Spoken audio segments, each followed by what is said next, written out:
अस्सलाम वालेकुम दोस्तों, मैं हूं खालिद रज़ा और आप देख रहे हैं रज़ा इलेक्ट्रॉनिक्स यूट्यूब चैनल। दोस्तों, आज की इस वीडियो में हम डंकी पंप की रिपेयरिंग पे बातचीत करने जा रहे हैं। जैसा कि हमारे पास एक यहाँ पे बेरिंग वाला डंकी पंप है जिसमें एक डीसी मोटर लगा हुआ है। तो पहले हम इस डंकी पंप को चलाएंगे इस मोटर के ज़रिए और इसके प्रेशर को चेक करेंगे और देखेंगे इसमें क्या फॉल्ट है, और फिर उस फॉल्ट को दूर करने के तरीक़ार पे आपसे डिस्कस करेंगे।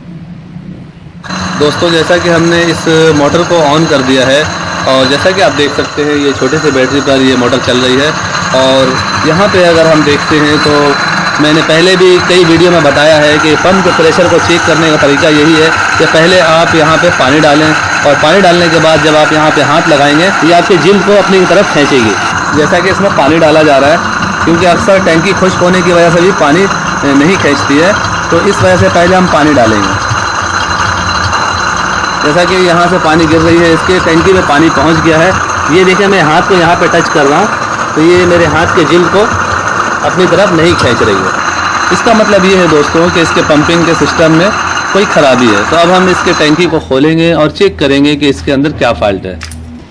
दोस्तों, डंकी पंप पानी न खींचे तो इसकी कई वजूहात होती हैं। तो बाज़ औक़ात बोकियों का मसला होता है, तो हम सबसे पहले इसे चेक करने के लिए इसके जो ऊपर का ये टैंकी आप देख रहे हैं इसे खोलते हैं। तो यहाँ पे 4 बोल्ट लगे हुए होते हैं। इन 4 बोल्ट को अगर हम खोलते हैं तो ये टैंकी ऊपर की तरफ उड़ जाती है और फिर इसके वाल प्लेट वगैरह हमें नज़र आने लगते हैं और नीचे जो बोकियाँ हैं वो भी हमें नज़र आती है कि वो सही हैं या ख़राब है। दोस्तों, इससे पहले भी डंकी पंप की मुकम्मल रिपेयरिंग पे मेरी वीडियो मौजूद है, लिंक आपको डिस्क्रिप्शन में मिल जाएगा। जैसा कि हमने इसके टैंकी को खोल दिया है और ये चारों बोल्ट आप देख सकते हैं यहाँ से उठ गया है। तो अब हम इस टैंकी को ऊपर उठाएंगे। दोस्तों, जैसा कि यहाँ पे इसके टैंकी को खोल दिया गया है और यहाँ पे इसके वाल प्लेट वगैरह हमें बिल्कुल सही नज़र आ रहे हैं, यानी इसके वाल भी सही हैं, वाल प्लेट भी सही है। तो अब हम इसके बोकियों को खोल के उसे चेक करेंगे। बोकी खोलने के लिए हमें इन 2 बोल्ट को खोलने होते हैं जो कि हमने खोल दिए हैं। दोस्तों, यहाँ पे आप देख सकते हैं कि बोकी के किनारे बिल्कुल सही बने हुए हैं, बोकी बिल्कुल नई नज़र आ रही है हमें, यानी बोकी में कोई ख़राबी नहीं है, इसकी बोकियाँ बिल्कुल सही है। फॉल्ट बोकियों का नहीं है, कोई और फॉल्ट है, तो हमें उस फॉल्ट को ढूंढना है। पहले हम इन बोकियों के टक्कर प्लेट को दोबारा से लगा के इसे बंद कर देंगे। दोस्तों, किसी भी चीज़ को बनाने के लिए सबसे पहले उसके फॉल्ट को ढूंढना होता है। जैसा कि इसमें हमें कोई फॉल्ट नज़र नहीं आ रहा है, इसकी बोकियाँ भी सही हैं और जैसा कि हमने वाल प्लेट को पहले ही चेक कर लिया, ये बिल्कुल सही है। तो आया क्या वजह है जो ये पानी नहीं खींच रही है। जैसा कि अगर हम इसके टैंकी के ऊपर वाले हिस्से को देखें तो ये भी हमें बिल्कुल सही नज़र आ रहा है। ये आप देख सकते हैं, ये बिल्कुल टैंकी हमें हर तरह से ओके नज़र आ रहा है। तो अब क्या मसला हो सकता है, तो यहाँ पे इस पैकिंग को हम देखते हैं तो ये देखें, ये पैकिंग फटा हुआ है, ये बीच से ये पैकिंग फटा हुआ है। इस तरह से ये लगा हुआ था तो हमें देखने में बज़ाहिर ये बिल्कुल सही नज़र आ रहा है, लेकिन जब हम इसे इस तरह से निकाल रहे हैं तो पता चल रहा है ये पैकिंग फटी हुई है। तो इसकी वजह से ये शायद पानी नहीं खींच रही है। तो अब हम इसकी जगह नई पैकिंग को लगाएंगे और उसके बाद दोबारा से इसे फिट करके देखेंगे कि क्या पोजीशन है। और मेरा अंदाज़ा यही है दोस्तों कि इसी पैकिंग की वजह से ये मोटर जो है अपनी वर्किंग सही नहीं कर रही थी, पानी नहीं खींच रही थी, क्योंकि इसमें जैसा कि मैं बता चुका हूँ कि वाल प्लेट को हमें चेक करना होता है और वालों को चेक करना होता है और बोकियों को चेक करना होता है। ये तीनों चीज़ें बिल्कुल सही है। फॉल्ट हमें यहाँ पे नज़र आ रहा है, तो हम इस पैकिंग को चेंज कर देते हैं। यहाँ पे ये एक मैंने दूसरा पैकिंग लिया है, तो ये पूरा सेट मिलता है 50 रुपये का। इसके अंदर पूरा सेट बना हुआ होता है बोकियों के लिए भी, और यहाँ पे इसके ऊपर नीचे दोनों तरफ के ये पैकिंग मिलते हैं और ये पैकिंग पिस्टन के पास लगता है। तो ये पूरी कंप्लीट पैकिंग 50 रुपये की आती है। नीचे वाला साइज़ अलग होता है, ऊपर का साइज़ अलग होता है। इसकी मुकम्मल वीडियो जैसा कि मैं बना चुका हूँ। तो आज सिर्फ हम इसके पंपिंग के ऊपर डिस्कस करेंगे। जैसा कि हमने पैकिंग को चेंज कर दिया है, यहाँ पे हमने लगा दिया है और वाल प्लेट को हमें लगाना है। वाल प्लेट लगाते हुए हमें इस बात का ख्याल करना है कि ये साइड जो है मोटर की पुली की साइड हो। ये देख रहे हैं स्प्रिंग का ऊपर वाला हिस्सा, ये मोटर की जो पुली लगी हुई है, यहाँ पे बेल्ट लगा हुआ, ये साइड इस तरफ होनी चाहिए, क्योंकि यहाँ से पानी सक होता है और यहाँ से पानी आउट होता है। तो ये देखें, इसमें भी 2 साइज है, एक छोटा एक बड़ा आपको नजर आ रहा है। तो ये छोटा वाला साइज इस तरफ होता है, बड़ा वाला साइड इस तरफ होता है। इसके अलावा नीचे वाला हिस्सा आप देखेंगे तो ये बराबर शेप आपको नजर आएगा और इस हिस्से को हमें नीचे रखना होता है। तो आप ये देख लें, ये बिल्कुल ये छोटा और बड़ा खाना बना हुआ है, तो छोटे बड़े खाने वाले साइड को ऊपर रखा जाता है। और ये देखें, ये खाने को अगर आप देखेंगे तो ये दोनों बराबर आपको ये खाने नज़र आएंगे, तो इस हिस्से को हमें नीचे रखना होता है। और मोटर की पुली के साइड पे स्प्रिंग का वो हिस्सा ऊपर होता है।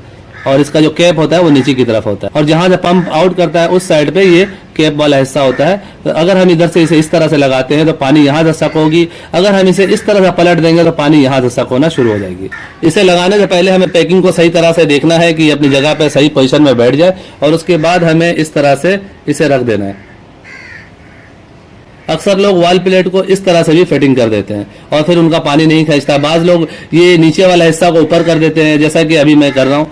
ये देखिए, ये नीचे वाले हिस्से को मैंने ऊपर कर दिया, तो उस सूरत में भी पानी नहीं खींचता है। वॉल प्लेट लगाते हुए जिन बातों को अभी मैंने बताया, इन बातों को आप मद्देनजर रखेंगे तो आपके वॉल प्लेट जो है वो सही तरह से फिट हो जाएगा। और ये हमें बराबर में बिल्कुल लगाना होता है।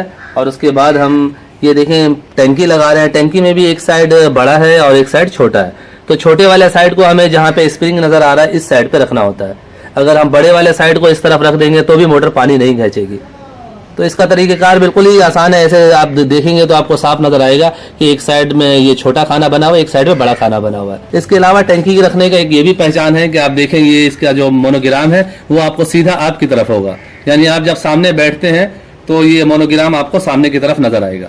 और अगर आप इसे उल्टा लगा देंगे तो ये मोनोग्राम पीछे चला जाएगा। जैसा कि इसका पैकिंग इसमें लगा हुआ है तो मैं इसे निकाल के यहाँ पे लगा देता हूँ, क्योंकि ये पहले से निकल गई है। अगर ये इसमें चिपकी हुई रहती तो फिर मैं इसे नहीं निकालता। तो बहरहाल यहाँ पे मैंने इसे सेट कर दिया है और ये मैं इसे इस तरह से रख रहा हूँ।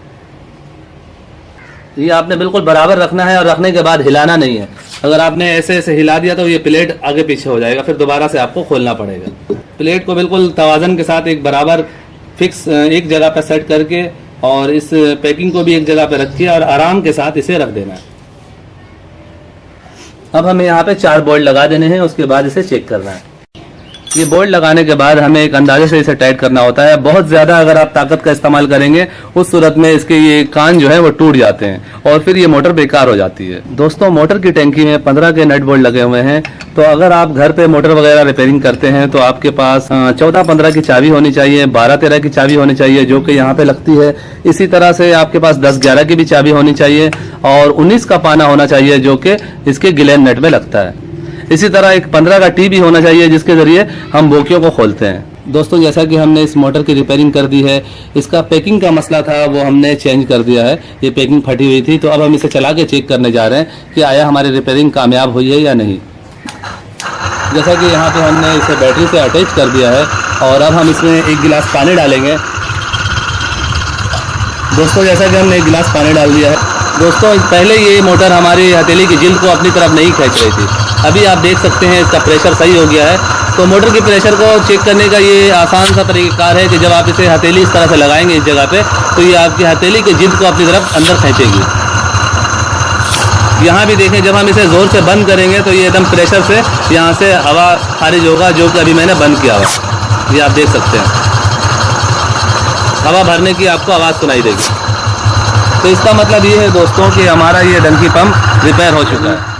दोस्तों, जैसा कि अभी आपने देखा कि हमने इस डंकी पंप के फाइल को चेक किया है। इसके स्प्रिंग वाल भी सही थे, वाल प्लेट भी सही था, इसकी बोकिया भी सही थी। सिर्फ एक पैकिंग की वजह से, पैकिंग फटने की वजह से ये वर्क नहीं कर रहा था। तो हमने इसके पैकिंग को चेंज कर दिया और इसका प्रेशर सही बन गया है। तो किसी भी चीज़ को बनाना हो, उसे रिपेयर करना हो, तो सबसे पहले उस फाइल को ढूंढें। जब तक बीमारी नहीं मिलेगी उसका इलाज नहीं हो सकता है। तो सबसे पहले फाल्ट को ढूंढिए। जब फाल्ट मिल जाएगा तो वो सही भी हो जाएगा। अगर फाल्ट नहीं मिलता है तो आप इसमें चाहे जितनी भी अच्छी से अच्छी वाल लगा दें या बोकियाँ लगा दें, ये मोटर काम नहीं करेगी। मैंने अक्सर देखा है कि लोग मुझी से ख़रीद के वाल प्लेट और स्प्रिंग वाल वगैरह, बोकियाँ वगैरह नहीं डाल देते हैं, फिर भी मोटर जो है प्रेशर नहीं बनाती है और फिर वो परेशान होते हैं। फिर दोबारा से वो मोटर लेके मेरे पास आते हैं तो कभी वाल प्लेट उल्टा लगा हुआ होता है, कभी मोटर के अंदर छोटा सा कोई कचरा फंसा हुआ होता है, या फिर कभी पैकिंग फटी हुई होती है। इस तरह के फाल्ट देखने को मिलते हैं। तो जब भी किसी चीज़ को रिपेयर करना हो तो सबसे पहले उसके फाल्ट को ढूंढें और उसके बाद उसकी रिपेयरिंग करें।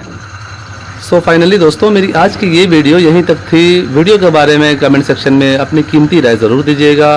वीडियो को लाइक भी कर दीजिएगा, दोस्तों को भी शेयर कीजिएगा। चैनल में नए हैं तो चैनल को सब्सक्राइब करके बेल आइकन भी दबा दीजिएगा। अपना बहुत सा ख्याल रखिएगा, अपनी दुआओं में याद रखिएगा। मिलते हैं नेक्स्ट वीडियो में। अल्लाह हाफिज़।